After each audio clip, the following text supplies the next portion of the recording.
Pedro's Journal by Pam Conrad.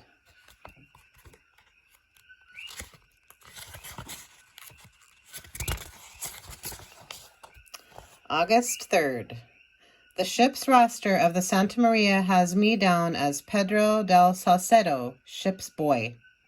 And the captain of this ship, who calls himself Captain General of the Ocean Sea, has hired me, not for my great love of the sea, nor for my seamanship, but because I have been taught to read and write, and he thinks it will be useful to have me along. Last night, when I boarded the Santa Maria with 40 others and made ready to begin this uncertain journey to India, I saw my mother standing alone on the dock, wrapped in her black shawl. She lifted her hand to wave, and I turned away quickly. I have never been away from our home. I have never been on a ship as great as this one. I dedicate this journal, this parcel of letters and drawings, to my dear mother, who has lost so much and who I pray will not lose me as well. Me, her young boy, whom she calls Pedro de mi corazón, Pedro of my heart. We are a fleet of 3 ships, the Niña and Pinta with us, and this morning in the darkness, with no one watching or waving goodbye, we left the harbor at Palos and headed out for the sandbar on the Saltias River. There we waited for tide and wind and then made way for the Canary Islands. We are to be the first ships ever to run a course west to the Indies. Marco Polo's land, where palaces are built of gold, where mandarins wear a silk brocade and pearls are the size of ripened grapes. A couple of the men are seasick and are already mumbling that we will never see this India our Captain General is so certain he will find. Me, I have no knowledge of maps or charts or distant journeys. I am only a ship's boy. There are 3 of us, and I am beginning to suspect that we will do all of the work no one wants to do. But already the captain favors me and has called upon me to write and to copy certain of his writings. I believe he is testing me and will find I am capable and write a good hand.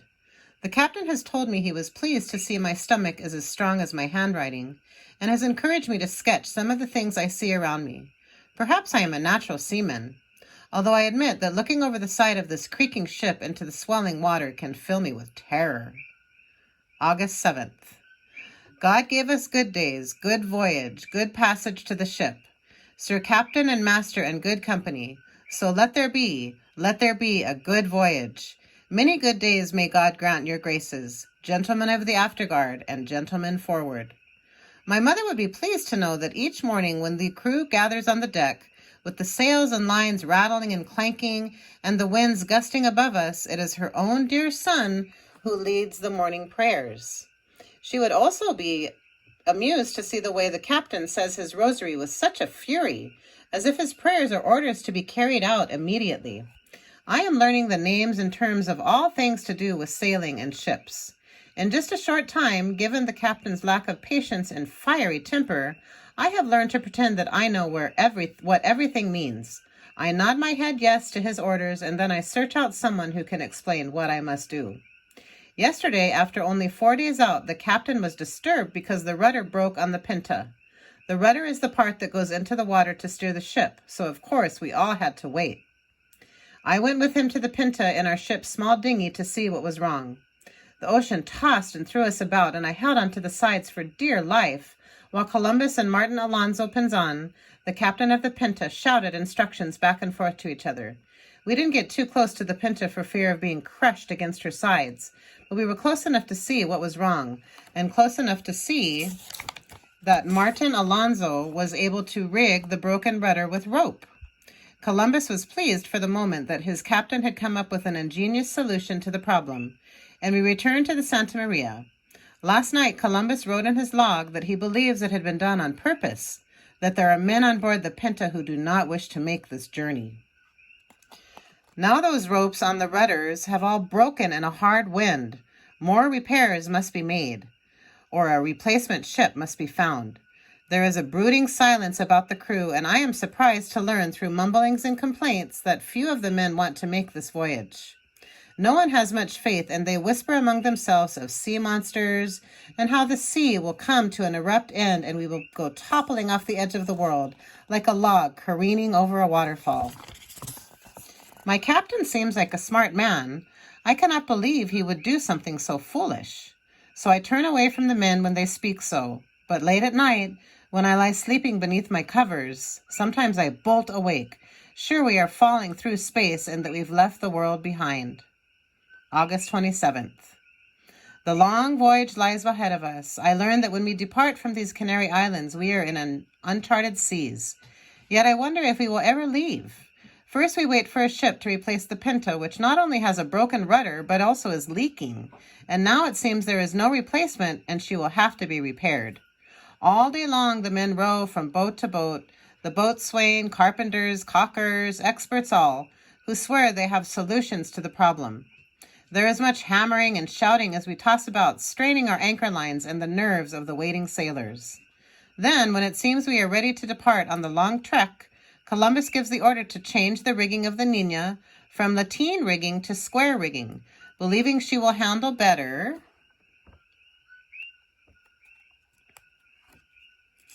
in the wind. The sailors all moan. It may be a few more days. In the heat of noon yesterday, some of the men leaped overboard and swam and washed. I wanted to do this, but not yet.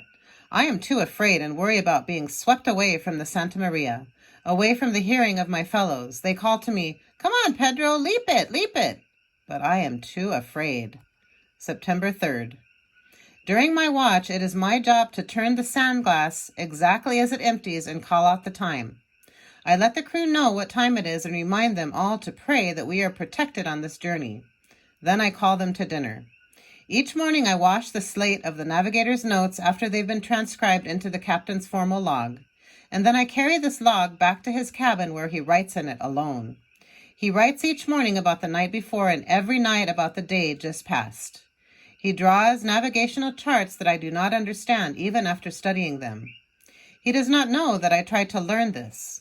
When I hear his step on the wooden stairs from the deck to his cabin, I shut the log and look busy. On deck, I peer into the west, where it is said others from the Canary Islands have sworn to see land on clear days. I see nothing. My new friend Diego Garcia tells me if we believe these people that there is land there, we must also believe their sightings of sea monsters and mermaids. He says this and laughs, but when I look west and then down into the dark waters that will carry us, I think I can believe anything. Today we took on fresh supplies. We have used up so much that what was to have taken us across the ocean because of the delay with the Pinta's rudder. We have some fruit that we must eat quickly, or it will go bad. Wine, molasses, dried meat, and salted fish biscuits. The captain has written in his log that we have taken on enough supplies to last us 28 days. What will we eat after 28 days if we have not found an Indian port? We cannot then turn around and come home. We will not make it. Oh, dear mother, I hope you are praying for the speedy return of your only living son. September 10th. Everyone seemed crazy all day. No one is doing his job well. Even the helmsman steered improperly and took us north instead of west. I thought the captain would string up the whole crew to the mast. "What do you think you are doing?" he shouted. "Steering a ferry boat across the river of Seville?" I've seen him go into white rages and then pace his small cabin saying his Hail Marys. We finally lost sight of land as we sailed west. Some say it will be a long time before we see it again, if at all. A couple of the men were crying, and the captain shamed them and then promised them all sorts of riches and fame. He said that the first man to spot land will receive a reward of 10,000 maravedis. The men listened to him solemnly, and I see them exchange glances. They don't believe him, and after what I saw this morning, I wonder if they should.